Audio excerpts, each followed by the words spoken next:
आज का जो हमारा टॉपिक होने जा रहा है वो है निजेरिया गोनेरी। अब इसको याद करने की एक ट्रिक है, जी फॉर गोनेरिया और जी फॉर गोलू। इसको हम गोलू से याद करेंगे। तो ये सबसे पहले ये आता है, gonococci are gram negative oval और spherical cocci arrange in pair with adjacent side concave. यानी कि जो गोनेरिया होता है वो ग्राम नेगेटिव ओवल शेप का बैक्टीरिया होता है। दे आर किडनी और बीन शेप कोकाई। इनकी जो शेप हो किडनी शेप और बीन शेप भी हो सकती है। यानी कि जो गोलू है उसकी shape kidney shape, Oval shape यानी कि गोल, और बीन शेप भी हो सकती है। अब बात करते हैं अपन गोलू की। तो जो गोलू है यानी कि गोनेरिया है वो non spore forming, non motile और नॉन कैप्सुलेटेड होता है। यानी कि उसके ऊपर न तो कोई वो स्पोर फॉर्म करता है, न ही वो मोटाइल होते हैं और न ही उनके ऊपर कोई कैप्सूल होता है। अब जो गोलू भाई साहब है उनको ग्रोथ के लिए एरोबिक एनवायरनमेंट की नीड होती है, यानी कि उनको ऑक्सीजन की नीड होती है। इसके अलावा अगर आपको उनको कल्चर मीडिया पे ग्रो कराना है तो उसके लिए अपने को एनरिच मीडिया का यूज़ लेना पड़ेगा, जो कि चॉकलेट अगार होता है। और अगर अपन चॉकलेट अगार के साथ कार्बन डाइऑक्साइड को मिक्स करते हैं तो उनकी जो ग्रोथ है वो और ज़्यादा बढ़ जाती है। अब हम बात करते हैं गोनेरिया के कल्चर कैरेक्टरिस्टिक्स की।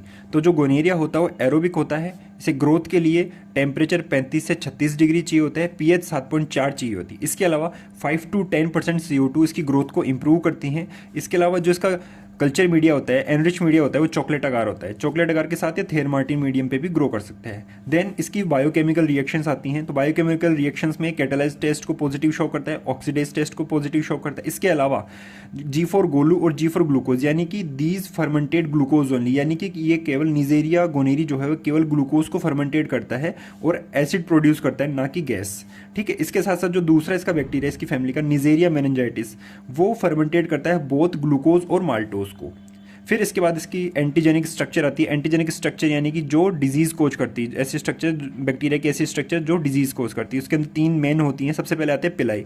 पिलाई का मतलब होता है हेयर लाइक स्ट्रक्चर। तो हेयर लाइक स्ट्रक्चर क्या होती है गोनेरिया में? These mediated initial attachment to host cell and inhibit phagocytosis, यानी कि जो होस्ट सेल होती है उनसे जाके इनिशियल अटैच हो जाते हैं और फैगोसाइटिस को इनहिबिट करता है। देन आता है लिपोपोलीसेकेराइड, यानी कि इट हैज़ एंडोटॉक्सिक इफेक्ट। इसकी जो लिपोपोलीसेकेराइड की जो लेयर होती है वो एंडोटॉक्सिक इफेक्ट शो करती है। फिर इसके अंदर आता है आउटर मेम्ब्रेन प्रोटीन। ये होते हैं protein first, protein second and protein third. तो टोटल मिला के इसके एंटीजेनिक स्ट्रक्चर 3 हो गए, pili, lipopolysaccharide, then outer membrane protein. फिर आती है इसकी पैथोजेनेसिस। पैथोजेनेसिस में आता है सबसे पहले गोनेरिया, यानी कि it is a sexually transmitted disease. ये एक टाइप की एसटीडी होती है that transmit from one person to another by sexual intercourse, यानी कि सेक्सुअल इंटरकोर्स के थ्रू एक पर्सन से दूसरे पर्सन में फैलती है। It is a serious infection of genital tract, यानी कि जेनिटल ट्रैक्ट का एक सीरियस इन्फेक्शन होता है। This disease can be transmitted by vaginal, oral और anal sex. Its incubation period is 2 to 8 days, यानी कि 2 से 8 दिन का इसका इंक्यूबेशन पीरियड होता है। अब बात करते हैं इसके क्लिनिकल मैनिफेस्टेशन की। अब इसके अंदर क्या होता है? It may be asymptomatic in some cases, यानी कि कुछ केसेस के अंदर एसिम्टोमेटिक होता है और जबकि कुछ केसों में सिम्टोमेटिक भी होता है। अब हम बात करते हैं निजेरिया गोनेरिया के क्लिनिकल मैनिफेस्टेशन मेल्स के अंदर। तो सबसे पहले पेनिस के अंदर से अनयूजुअल डिस्चार्ज होता है। देन यूरिनेशन के दौरान बर्निंग सेंसेशन होती है, इसको डिसयूरिया बोलते हैं। थर्ड आता है फोर स्किन के अंदर स्वेलिंग हो जाती है और कई बार ये स्वेलिंग या जो इन्फ्लामेशन है या इन्फेक्शन है वो प्रोस्टेट तक, सेमिनल वेसिकल्स तक और एपिडिडाइमिस तक एक्सटेंड हो जाता है। देन फीमेल्स के अंदर अनयूजुअल वेजाइनल डिस्चार्ज होता है, लोअर एब्डोमिनल में पेन होता है, यूरिनेशन के दौरान पेन होता है। कई केसेस के अंदर ब्लीडिंग इन बिटवीन पीरियड्स में अकर भी हो सकती है।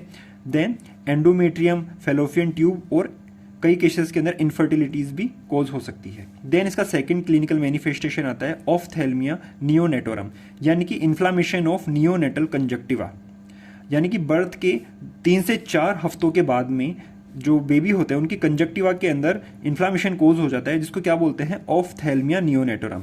It is also known as neonatal conjunctivitis. It occurs due to contact with the infectious substance present in the birth canal while passing through it. यानी कि बर्थ कैनाल के अंदर जो infectious substance अगर प्रेजेंट होते हैं तो जब बर्थ होती है उसके दौरान ये इसके अंदर पास होते हैं। फिर थर्ड आता है प्रोक्टाइटिस। प्रोक्टाइटिस क्या होता है? Inflammation of the lining of the rectum. Rectum की लाइनिंग का इन्फ्लामेशन को क्या बोलते हैं? प्रोक्टाइटिस होता है और ये मेल्स और फीमेल्स दोनों में अकर्स हो सकता है। देन आते हैं इसके लेबोरेटरी डायग्नोसिस। लेबोरेटरी डायग्नोसिस में सबसे पहले आता है कलेक्शन ऑफ स्पेसिमेन। स्पेसिमेन का कलेक्शन क्या था? जो यूरिथ्रल डिस्चार्ज हो रहे थे बोथ मेल और फीमेल दोनों के अंदर, उसका अपन कलेक्शन करते हैं। देन थर्ड आता है स्मेयर एग्जामिनेशन, इसके अंदर अपन ग्राम स्टेनिंग करते हैं। फिर थर्ड आता है कल्चर एग्जामिनेशन। कल्चर एग्जामिनेशन के अंदर जो निजेरिया गोनेरिया है यानी कि गोलू, उसको इसको अपन चॉकलेट अगार के अंदर इनोक्यूलेट करते हैं अंडर 5 to 10% CO2 एंड जो टेम्परेचर अपन प्रोवाइड करते हैं वो 35 से 36 डिग्री होता है। इसके अलावा थेयर मार्टिन मीडियम के अंदर भी अपन इसका यूज़ लेते हैं। फिर आती है इसकी बायोकेमिकल रिएक्शन। बायोकेमिकल रिएक्शन में कैटेलिस्ट टेस्ट को पॉजिटिव शो करता है, ऑक्सीडेज टेस्ट को पॉजिटिव शो करता है, और गोनेरिया जो होता है वो ओनली ग्लूकोज को फर्मेंटेट करता है। अब इसके ट्रीटमेंट की बात करते हैं तो ट्रीटमेंट के अंदर अपन सबसे पहले पेनिसिलिन यूज़ करते हैं और सल्फेनोमाइड यूज़ करते हैं। इन पेनिसिलिन रेजिस्टेंस केसेज, अगर पेनिसिलिन का रेजिस्टेंस शो कर रहा है बैक्टीरिया तो उस केसेज में अपन सेफ्ट्राजोन देते हैं और सिफ्रोफ्लॉक्सासिन देते हैं। CDC recommended dual antibiotic therapy ceftriaxone along with azithromycin. जो CDC है वो रिकमेंड करते हैं हमें सेफ्ट्राजोन अलोंग विद एजिथ्रोमाइसिन, यानी सेफ्ट्राजोन के साथ हम उसको एजिथ्रोमाइसिन भी दे सकते हैं।